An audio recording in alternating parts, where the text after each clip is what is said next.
Good afternoon. Nandito po kami ngayon sa Prinsalian. Dito po magtatayo ng guardhouse. Ito po ang... Ano nga kuya? Ano po, cemented road?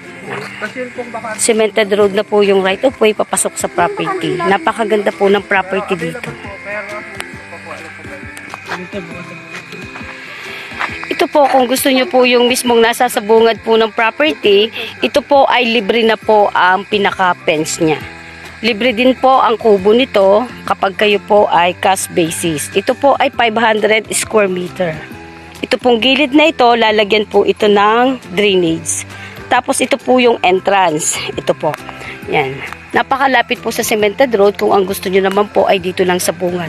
500 square meter po ito. Dito naman po sa aking right side, ito po yung magiging commercial lot. Napakaganda po nito pag na-develop.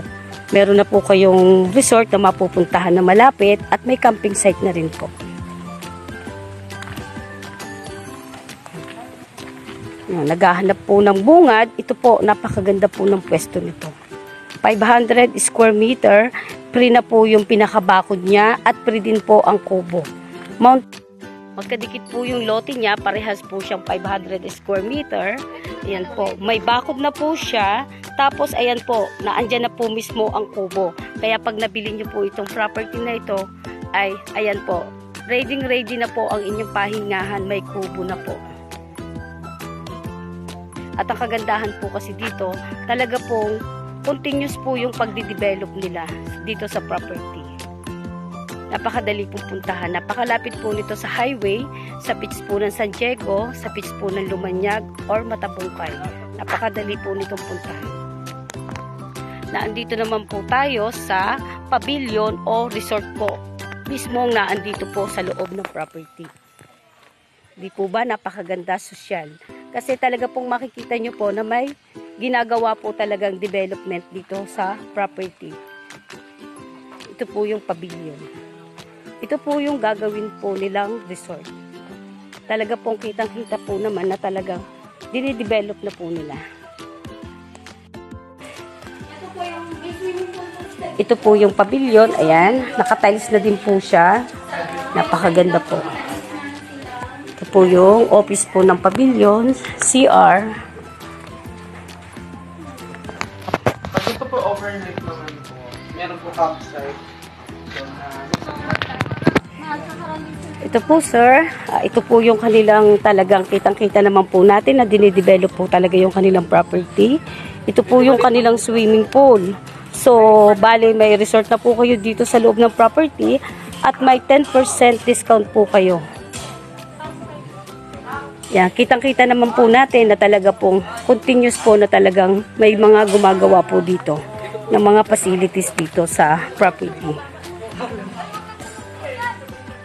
May mga cottage na hindi nyo na po kailangan lumayo at kung gusto nyo naman po sa dagat, ay napakalapit po nito sa dagat po ng Lumanyag. At ang kagandahan po sa property na to, ayan, napakadami po ng fruit bearings. Kaya lahat po na makakakuha ng property dito, ay tingin ko po ay may mga kanya-kanya pong puno ng mangga. Nagbabalik po muli. So ito po yung gagawin po nilang camping site. Di po ba napakaganda po ng camping site? So, ito po yung property na talagang makikita natin na talaga pong dinidevelop. So, ayan po, may nagtatrabaho pong mga tao.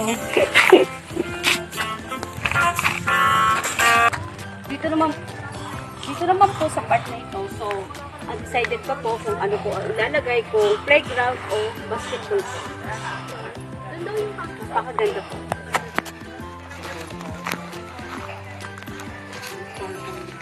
Ito po, napakaganda po ng gagawin po nilang campsite. Doon po sa pataas. Doon, napakaganda po.